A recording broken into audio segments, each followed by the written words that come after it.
So we can probably all agree that 2016's been a weird one and not always in a good way, but as we round up the year, it's time to look ahead to a whole new year of Android related stuff, of new phones, new software versions, new gadgets, and some surprises along the way. It's always difficult to know the way things are going to go, especially in the fast moving world of tech, but we're going to give it our best shot. These are our top 5 Android predictions for 2017. Number 5, 4K phones will officially become a thing. We've already seen the first mainstream 4K phone, Sony's Xperia Z5 Premium, way back in 2015. And since then, we haven't really seen any other mainstream 4K devices. Easy to see why, right? I mean, how many pixels do you really need in something you're supposed to hold in one hand? But the big change factor in 2017 is going to be Google's Daydream VR. It gives everyone a really great incentive to push up to a 4K screen beyond just the marketing aspect. So when you're going from 550 pixels per inch in a current 2K screen to 800 plus at 4K, that makes a huge difference in VR content. If you've used any of the current VR systems, you'll know that pixel density just isn't really great and graphics look a little bit blocky, a little bit grainy. Move it to 4K in a phone and there's a big difference. And depending on which rumors you believe, Samsung may or may not be doing that in the Galaxy S8. Even if they're not, whatever Galaxy Note device is coming later in the year is a good candidate to have a 4K screen. And of course you've got the LGs and the HTCs of the world that may want to get in there and give themselves a real differentiator in the hardware space in 2017.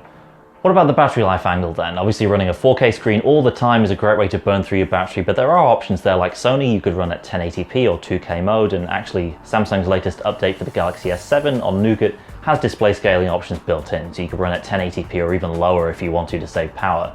And it's easy to see how that kind of option would apply to a 4K screen and actually let you have that 4K resolution where it matters in VR and certain apps without draining your battery for the rest of the time.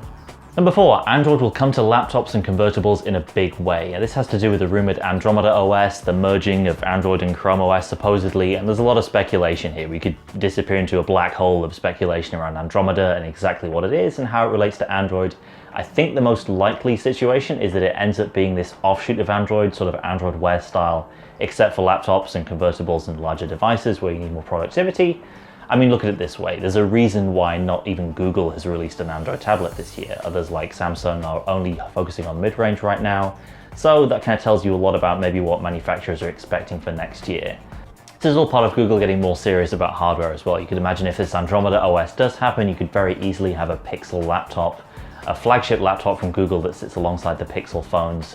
And then eventually maybe Andromeda would be rolled out to other manufacturers and you'd have this ecosystem that maybe would run Android apps and custom-built Andromeda apps that use more productivity-focused features as well. There's also an interesting angle to do with phones. So obviously Google has to fix Android's update problems for it to be relevant on laptops. There's no way anyone's going to buy a laptop that's only guaranteed updates for 2 years, or that maybe gets updates 6 months late. Google has to address that. And if they do, and maybe some of that work could be backported to phones, then who knows what direction Android updates could take in 2017 and beyond.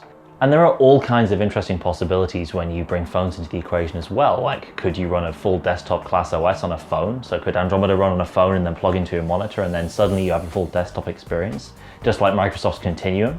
It's a possibility, and if Google's serious about building out its own ecosystem of Google products and really taking on macOS and Windows, then maybe that's something we'll see. It's going to be interesting to find out. Number 3, smartwatches will continue to be weird. People are still trying to work out what smartwatches are actually for right now. Nobody's really making any money on them with the exception of Apple. And even Apple, that's mainly because of the health and the fashion angle of the Apple Watch, not the smartwatch angle. It's kind of a sign of the times that one of the many casualties of 2016 was Pebble, which is the first real breakthrough smartwatch company. Android Wear has been this weird holding pattern for most of 2016, and Google's still at work on Android Wear 2.0. We haven't had a major Android Wear update in 2016. Supposedly Wear 2.0 is going to be landing in 2017, but we're still in this weird developer preview phase where major features and UI things are changing from build to build, and Google still seems to be just trying to work out the way a smartwatch is supposed to work, even at this late stage. And I'm not really sure that's a good thing. As far as the market goes, people want Fitbits. They want fitness bands and not necessarily smartwatches, not necessarily a computer that lives on your wrist. I'm wearing a Gear S2 right now. Basically, I just use it for music controls, notifications. There's a ton of functionality on this watch that I don't use. I could read the news on my watch in the CNN app, which is a thing that I'm just not going to use. If it takes more than a few seconds to get there, I might as well just pull out my phone. And yet the latest Samsung smartwatch, the Gear S3, pushes people towards doing more on the watch, whereas I think that isn't really the experience that people want. It seems like it's the wrong approach. So maybe smartwatches will continue to be weird in 2017, and maybe this will be the year that manufacturers realize that when it comes to wearables, less is more, and the less time you spend staring at your wrist and poking at this tiny screen, the better. Number 2, 2017 will be the year of epic battery life in Android phones. Now, battery life isn't the most exciting or sexy feature to advertise in a phone, nor is it really easy to show off in any meaningful way, and yet it's something we can all relate to, that battery anxiety, that fear of your phone being dead and of losing connectivity and being disconnected from people. Up to around a year ago, it was a big issue. Even in flagship Android phones, you'd maybe have to go through a midday recharge just to get through the day. But in the past year, we've started to reach a really great point for battery life in flagship Android phones. Phones like the Galaxy S7, the OnePlus 3T have big batteries that will see you through a full day. And in 2017, I'm predicting we'll see some big names push 2-day battery life as a major standout feature. A couple of reasons why, without getting too dry and technical on you. Basically it has to do with where we are with the tech right now. It's easier to pack more milliamp hours into a smaller space, and current 5.5-inch phones have between 3,600 and 4,000 milliamp hour batteries. Huge by the standards of a couple of years ago, and just cramming more capacity into a smaller space makes it easier to have great battery life in a phone-sized device.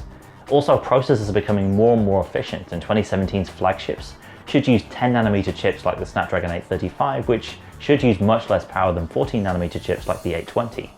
So between batteries getting bigger and chips using less power, we should hit that sweet spot in terms of 2-day battery life for a lot of 2017's phones.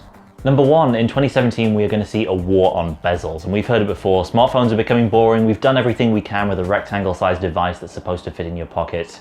So the next step is to make phones feel really space-age with super slim bezels, and we've already seen this with phones like Xiaomi's Mi Mix, the concept device.